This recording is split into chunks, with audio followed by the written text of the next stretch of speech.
ও বৃষ্টি না, নৈশ পেতনিদের পায়ের মলের শব্দ।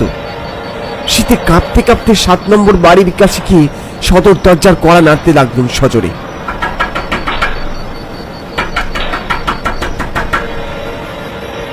হঠাৎ খুলে গেল দরজাটা। বাড়ির ভিতরটা অন্ধকার। কি দরজা খুলে দেখবার জন্য টর্চ ব্যবহার করলুম, কিন্তু কাউকে আবিষ্কার করতে পারলুম না। ভাবলুম বোধহয় কোন অন্তঃপুরিকা এসে দরজা খুলে দিয়ে তাড়াতাড়ি আবার ভিতরে চলে গিয়েছে।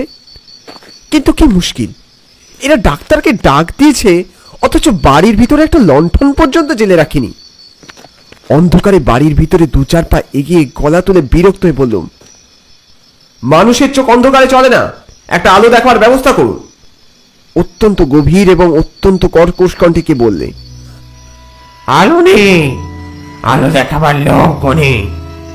টর্চ দিলে এই আসুন, ডান দিকে সিঁড়ি, টোটলায় উঠে বাঁ দিকে প্রথম খানে রকিকে দেখতে পাবে। কি কথা কইছে, কোথা থেকে কথা কইছে? চারদিকে টর্চের আলো ফেলতে লাগলো। সামনে দেখা গেল কেবল একটা সরু পথ, তার উপর ছাদ, দুপাশে 2টো দেওয়াল, কোথাও মানুষের ছায়া পর্যন্ত নেই। যে কথা কইলে সে নিশ্চয় আমাকে দেখতে পেয়েছে, নইলে নইলে আমার টর্চে উল্লেখ করতো না। কিন্তু আমি তাকে দেখতে পাচ্ছি না কেন? ডাক্তার, ডাক্তার, নির্বোধের মতো দাঁড়িয়ে রইলে কেন? উপরে এসো, উপরে এসো। অপার্থিব কণ্ঠস্বর আসছে যেন খুব কাছ থেকে, আসছে যেন বহু দূর থেকে। বুকের কাজটা করতে লাগলো ছমছম। সদর দরজাকে সশব্দে নাড়া দিয়ে আচম্বিতে বাড়ির ভিতরে ঢুকে পড়ল বৃষ্টির কাদা জল মাখানো খানিকটা দমকা হাওয়া। আমি আর দাঁড়ালাম না। নিজের দুর্বলতায় নিজে লজ্জিত হয়ে সামনের দিকে এগিয়ে চললুম। ডান দিকে সিঁড়ি বেয়ে উপরে উঠতে লাগলুম এবং উঠতে উঠতে সবিস্ময়ে লক্ষ্য করলুম সিঁড়ির প্রত্যেক ধাপে জমে রয়েছে প্রায় 1/2 ইঞ্চি পুরো ধুলো। সেই ধুলোর উপরে নেই একটি মাত্র পদচিহ্ন, যেন বহু কালের মধ্যে এই সিঁড়ির উপর দিয়ে কোনো মানুষই ওঠানামা করেনি। আর একটা ব্যাপার অনুভব করলুম, আমার চারিদিক ঘিরে যেন কোন এক মৃত বা জীবন্ত অদৃশ্য বিভীষিকার ধারণাতীত উপস্থিতি। যেন যেন আমার প্রত্যেক পদক্ষেপ লক্ষ্য করছে তার জাগ্রত চক্ষুহীন দৃষ্টি।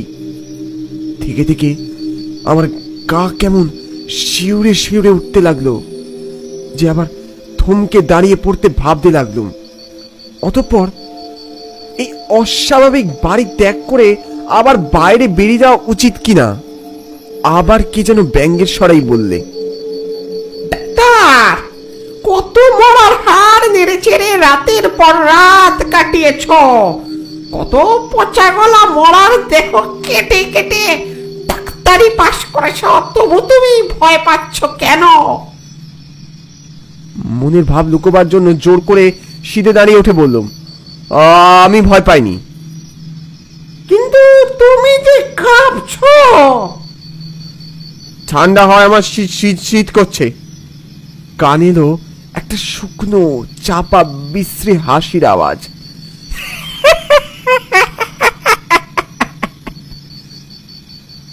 দারুণ ক্রোধে জেগে উঠল আমার পুরুষত্ব। বেশ চেঁচিয়ে বললুম, কারোর হাসি শোনবার জন্য আমি এখানে আসিনি, আমি এসেছি রোগী দেখতে।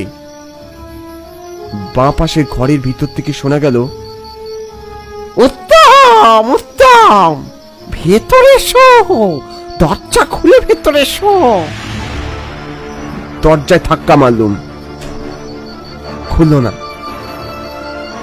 দেখতে পাচ্ছ না দরজা বাইরে থেকে শিকল টানা রয়েছে? তাই বটে। শিকল নামি ঠেলা মেরে দরজা খুলতে ভিতর থেকে বেগে বেরিয়ে এলো যেন হিমালয়ের তুষার মেশানো বাতাসের একটা ঝটকা। ঠক করে কাঁপতে কাঁপতে আবার পিছিয়ে এলো। সেই ভয়াবহ কণ্ঠস্বর ততোধিক ভয়াবহ যন্ত্রণা বিকৃত স্বরে বলল,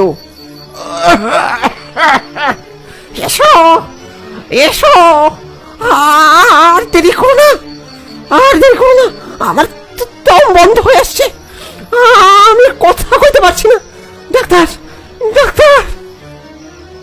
নিজেকে সামনে নিয়ে ঘরের ভিতরে গিয়ে দাঁড়ালাম। ঘুটঘুট করছে অন্ধকার, নাকে লাগলো গলিত সবের দুর্গন্ধ। সেটা সেটা আমলে না এনে টর্চ জ্বালাবার উপক্রম করতে কি যেন বললে, আলো জ্বালিও না ডাক্তার, আলো জ্বালিও না।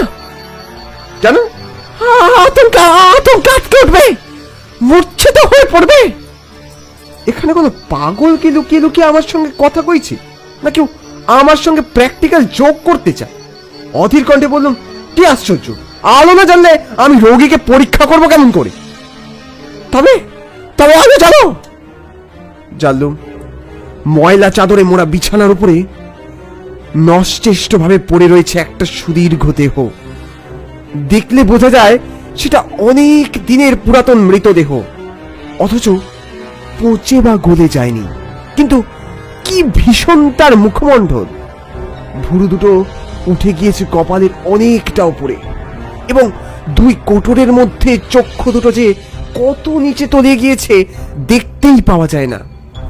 এমন ভাবে সে মুখ্য অবদান করে আছে যে দেখলে বুকটা ছ্যাঁত করে ওঠে। এবং সবচেয়ে ভয়ঙ্কর দৃশ্য হচ্ছে তার মুখগহ্বরের ভিতর থেকে কিলবিল করতে করতে বেরিয়ে আসছে সার বেঁধে পোকার পর পোকা।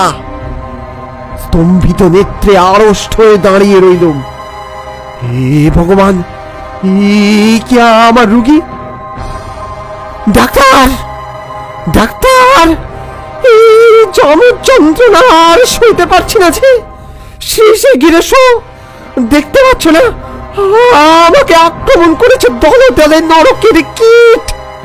এই পোকাগুলোকে তাড়িয়ে দাও, তাড়িয়ে দাও, এই পোকাগুলোকে তাড়িয়ে দাও। বেশ বুঝতে পারলুম সে রোমাঞ্চকর অমানসিক কণ্ঠস্বরটা বেরিয়ে আসছে ওই হাঁ করা মুখ বিবরের ভিতর থেকেই। এবং তারও যে অদ্ভুত ব্যাপার এই যে মুখের ভিতর থেকে কণ্ঠস্বর নির্গত হচ্ছে বটে, কিন্তু একটিও নড়ছে না মূর্তির ওষ্ঠধর। স্তম্ভিত ভাবের ভিতর দিয়ে কেটে যেতে লাগলো মুহূর্তের পর মুহূর্ত। তারপর চোখের সামনে স্পষ্ট দেখলুম মৃতদেহটা টলমল করতে করতে উঠে বসছে আস্তে আস্তে আস্তে।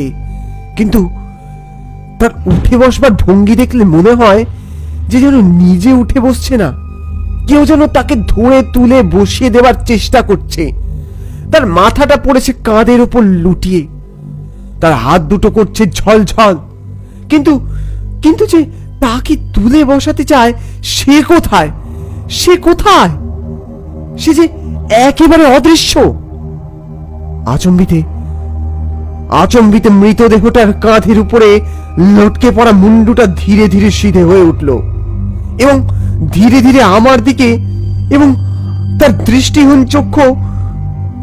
দৃষ্টিহীন চক্ষু কোটরের অনেক তলা থেকে চকচক করতে লাগলো যেন দুটো রাঙা আগুনের ফিনকি। হঠাৎ যেন একটা বিদ্যুৎ প্রবাহে কেটে গেল আমার সমস্ত আচ্ছন্ন ভাব। এক লাফে ঘরের ভিতর থেকে বেরিয়ে ক্রমে উঠে কি পড়ে এমনই সশব্দে নেমে এলুম নিচের দিকে, এবং সঙ্গে সঙ্গে পিছনে পিছনে ছুটে এলো সেই অলৌকিক কণ্ঠস্বর, ডাক্তার!